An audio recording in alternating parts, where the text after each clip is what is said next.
Alexandre Chagnon, je suis pharmacien et le fondateur du site questionspourumpharmacien.com. Aujourd'hui, ensemble, on va voir rapidement comment poser une question sur le site, les étapes à remplir en fait pour recevoir une réponse fiable en quelques heures par l'entremise du site.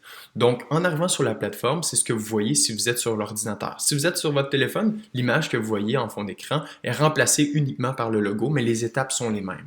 Donc, vous trouvez ici la barre de recherche qui vous permet de poser votre question en fait. Donc, disons que vous êtes intéressé par un antibiotique que vous prenez. Vous pourriez écrire antibiotique dans le moteur de recherche ici, appuyer sur Enter et c'est les résultats qu'on va vous présenter. 65 résultats de recherche pour le mot antibiotique. En fait, ce sont 65 réponses fournies par des pharmaciens, donc des réponses qu'on considère fiables au sujet des antibiotiques. 65, c'est beaucoup. Vous pouvez vous promener dans les 65, lire si vous voulez. Vous pouvez aussi raffiner votre recherche en ajoutant un autre mot. Donc, vous pourriez écrire, disons, pour un bébé. On voit ici qu'on a 4 résultats. Et on peut aller afficher une des réponses, disons la première ici, en appuyant sur le bouton tout simplement. Et ce qui nous permet de faire ça, en fait, c'est de voir la réponse du pharmacien, de mieux comprendre le contexte dans lequel le patient a posé la question et de voir si ce contexte-là est approprié pour nous. Donc, on peut lire tout simplement, voir les informations sur le pharmacien qui a répondu à la question. On peut même consulter son profil. Et si ce n'est pas la question telle qu'on se la posait, on peut retourner dans la barre dans le haut de votre écran. On repèse encore une fois sur Enter et on retombe à la page qu'on était. Et là, vous voyez ici le poser cette question. Ce que ça permet de faire, c'est de commencer, vous entrez dans le processus de poser une question et si vous n'avez pas encore de compte sur le site, un compte qui se crée de façon gratuite, vous pouvez ici peser sur créer votre compte. En créant votre compte, on vous demande de remplir certains champs, entre autres votre nom et votre âge, ce qui va nous permettre en fait en tant que pharmacien d'avoir plus d'informations sur vous pour être en mesure de vous fournir une réponse qui est un petit peu plus fiable, disons. Et vous pouvez rentrer aussi votre code postal, en fait il est exigé. Pourquoi? Parce qu'on va envoyer la question à des pharmaciens qui ne travaillent pas très loin de chez vous au cas où la consultation doit se terminer en face à face, disons. Donc, je remplis mon code postal, je pèse sur suivant. Et là, ce qu'on vous permet de faire, c'est de sélectionner votre pharmacie. Pourquoi? Sur le site, en fait, on vous permet de poser votre question au pharmacien qui vous connaît le mieux, à l'équipe de pharmaciens qui vous connaît le mieux.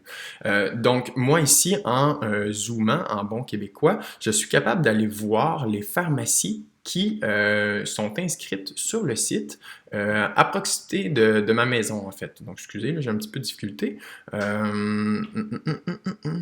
Ici, donc, parfait. Donc, on voit ici en ce moment qu'il y a uniquement une pharmacie tout près de chez moi et malheureusement, si je pèse dessus, je vois que c'est pas ma pharmacie à moi. Donc, je peux passer cette étape qui est facultative et ensuite, je fournis des informations qui sont pertinentes. On se rappelle que j'ai uniquement écrit antibiotique bébé. Donc, il faut plus d'informations au pharmacien pour pouvoir vous aider. Donc, je pourrais écrire ici, j'ai un enfant de 2 ans et il prend des antibiotiques depuis 3 jours et les vomit. Que dois-je faire? Vous faites suivant. Vous entrez finalement votre courriel parce qu'on doit vous aviser que votre question a été répondue. Donc, je rentre un courriel comme celui-ci. Un mot de passe qui doit contenir au moins une lettre majuscule, une lettre minuscule, un chiffre et un caractère spécial. Pourquoi? Parce qu'on veut éviter qu'une tierce personne puisse consulter votre profil et voir les informations personnelles que vous y entrez. Donc, je rentre mon code une deuxième fois pour confirmer que je ne me suis pas trompé. J'accepte les conditions d'utilisation, c'est important de les lire, moi je les connais très bien, et vous faites s'inscrire. Là, vous voyez que votre question elle est tâchonnée sur le site, mais les pharmaciens ne l'ont pas encore reçu. Pourquoi? Avant, on doit vous s'assurer que le courriel que vous nous avez fourni, c'est un bon courriel. Parce qu'on veut éviter, en fait, là, que les pharmaciens répondent à vos questions et que vous ne receviez jamais la réponse parce que vous êtes trompé dans le courriel. Donc, c'est important de vous rendre à ce moment-là dans votre profil, en fait, dans votre boîte courriel, d'appuyer sur le bouton qui vous a été acheminé dans le courriel provenant de Questions pour un pharmacien, ce qui va vous ramener sur la plateforme et qui va finalement permettre d'envoyer la question au pharmacien qui travaille près de chez vous. Dans un deuxième temps, quand le pharmacien va avoir répondu à votre question, vous allez recevoir un courriel aux mêmes adresses courriel que vous nous avez fournies, vous avisant en fait là, que la question était répondue. J'espère que cette vidéo vous a été utile. Je vous invite à consulter les autres vidéos disponibles sur cette page pour en apprendre davantage sur le service Questions pour un pharmacien.